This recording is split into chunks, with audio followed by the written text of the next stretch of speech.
Hi, I'm Jenna. I had just turned 32 when I decided to buy my first house. A quaint little place with a cozy backyard, perfect for my two dogs.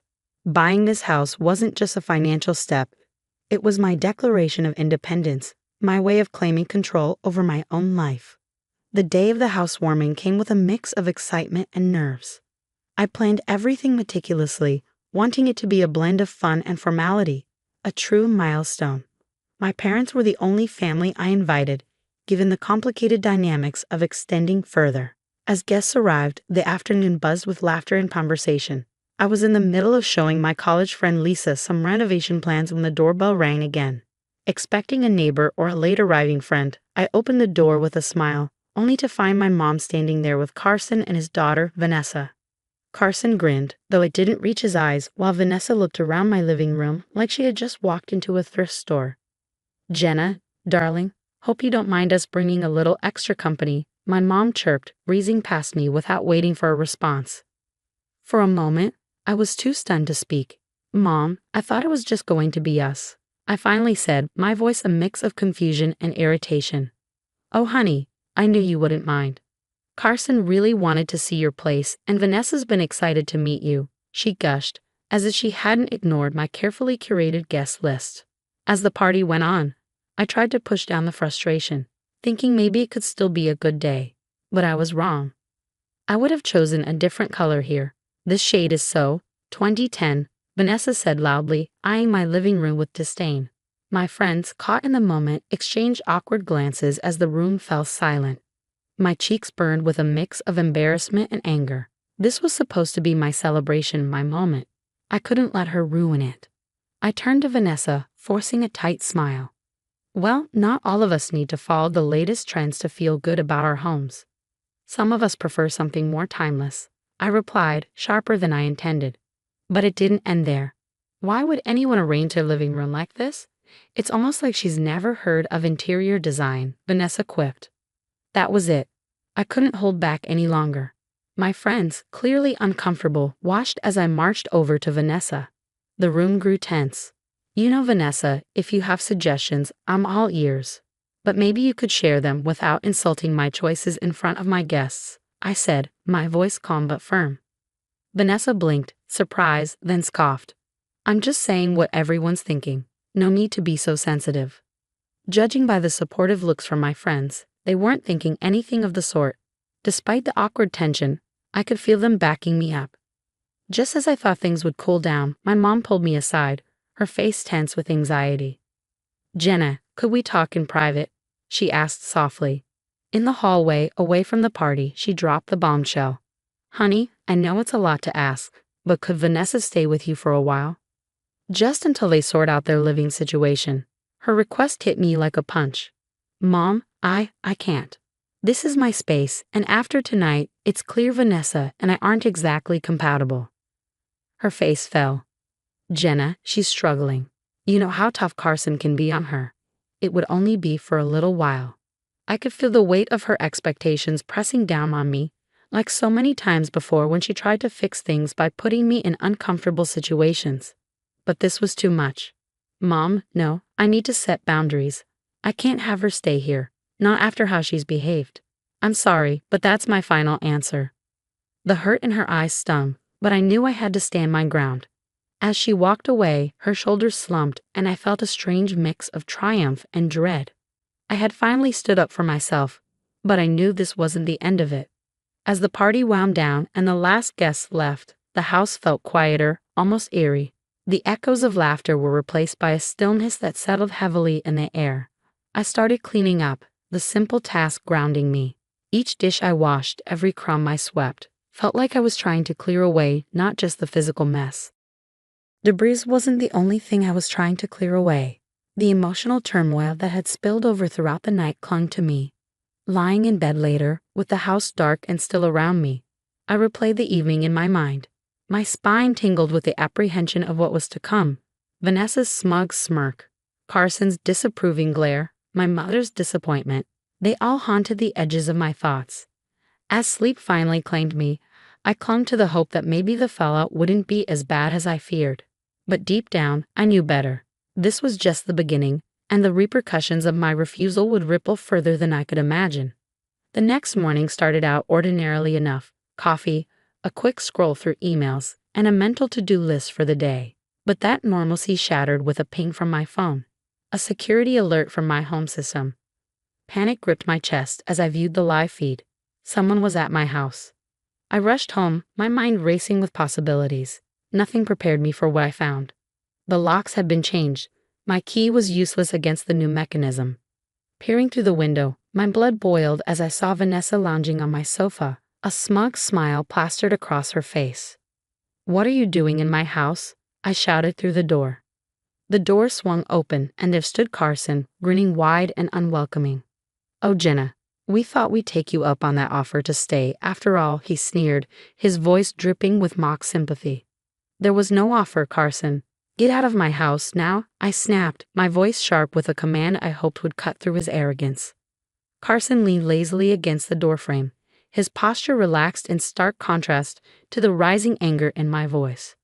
Now, Jenna, let's not be hasty. You wouldn't want to upset your mother, would you? You know how she feels about the police." His words hit their mark. Carson knew exactly how to manipulate the situation. My mother had a deep-rooted fear of the police, stemming from a traumatic incident in her past, and Carson wielded that knowledge like a weapon. But I couldn't let that stop me. This was my home, my sanctuary. Taking a deep breath, I pulled out my phone. "I'm calling the police, Carson. You can't just break into someone's house and change the locks." His smirk faltered, uncertainty flickering across his face as I dialed. Within minutes, the sound of sirens filled the street. The police arrived swiftly, their questions precise. Carson and Vanessa's attempts to spin the situation fell flat against the legal reality of their actions. "I have every right to secure my property," Carson argued, though his confidence waned under the officer's unimpressed gaze. "The locks were changed without permission, and she was not notified," an officer said, making notes in his book. The law was clear. Carson and Vanessa had no leg to stand on.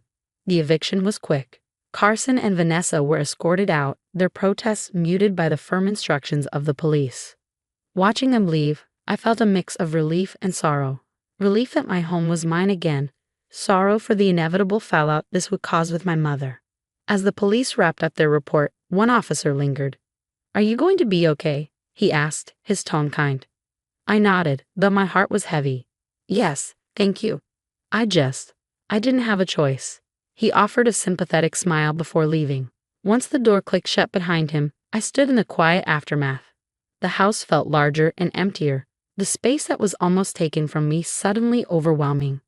I walked through each room, reaffirming my presence in the place that had been violated. The weight of the day pressed down on me, a reminder that the battles were far from over. Carson and Vanessa might be gone, but the repercussions would ripple through my family, possibly irreversibly. Yet despite the turmoil, a stubborn flame of defiance flickered within me. This was my home, and I would fight for it, no matter the cost. The silence of the evening was shattered by the sharp ring of my phone. My heart sank as I saw my mother's name flash on the screen. I braced myself for the inevitable conversation. "Mom," I answered, my voice barely above a whisper.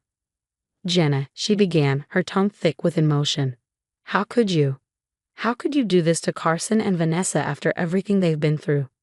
Her words cut deep. I struggled to keep my voice steady. "Mom, they broke into my house. They changed my locks. What was I supposed to do? Just let them take over my home?"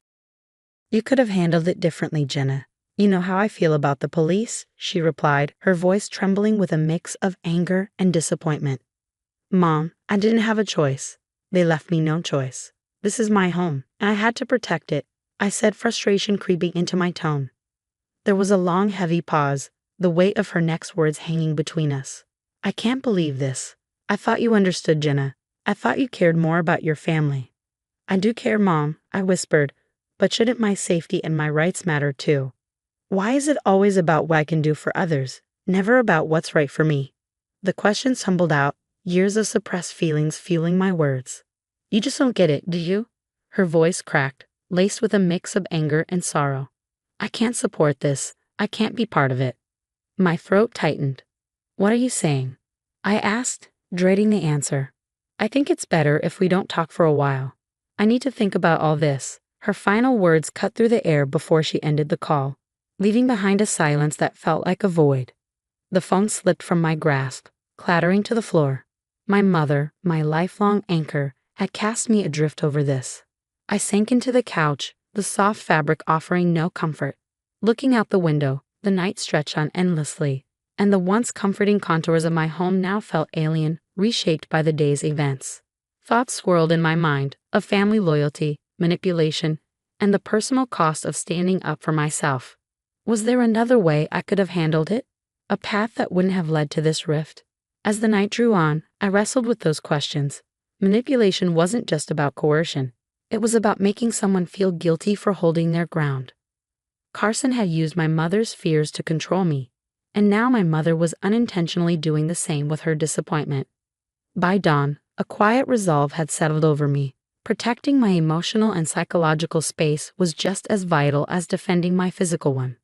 The rift with my mother was painful, but it was necessary for my growth. Standing in the stillness of the early morning, I knew that while the battle for my home was over, the journey to reclaim my life had just begun.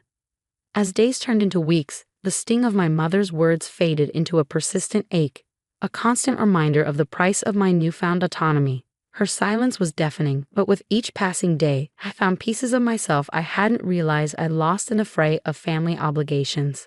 My home, once a battleground of invasion and conflict, began to transform back into the sanctuary I had envisioned. I repainted the living room, erasing the remnants of Vanessa's scornful remarks. With every stroke of the brush, I reclaimed my space. New locks, stronger and more secure, clicked reassuringly under my fingers, symbolizing the boundaries I was learning to set. In the solitude of my reclaimed home, I discovered a resilience I hadn't given myself credit for. Friends and neighbors, aware of the ordeal, rallied around me. Their support soothed the isolation my family's absence had left behind. Dinners, movie nights, and long walks with those who chose to stay by my side filled my days, reminding me that family isn't only about blood, it's about who stands with you when the ground falls away. The fate of Carson and Vanessa became a distant murmur, their paths diverging from mine in the wake of their eviction. Rumors of their struggles occasionally reached me through mutual acquaintances, but they no longer held sway over my emotions. My focus was on rebuilding, on fortifying the life I chose, rather than the one imposed upon me. One crisp morning, as I stood in my garden planting seeds that would one day bloom into vibrant flowers, I realized this was what true independence felt like. Not the absence of conflict, but the presence of peace in its aftermath. The estrangement from my mother was a deep scar, one that might never fully heal, but it was also a testament to the lengths I would go to protect my peace. The journey to self-empowerment is often a solitary one, fraught with tough decisions and painful reckonings. But as I looked around the home I fought to protect, I knew it was worth it. Here, in my home space, I was free to live life on my terms, surrounded by those who respected and supported my boundaries. This wasn't just a house, it was my declaration of independence.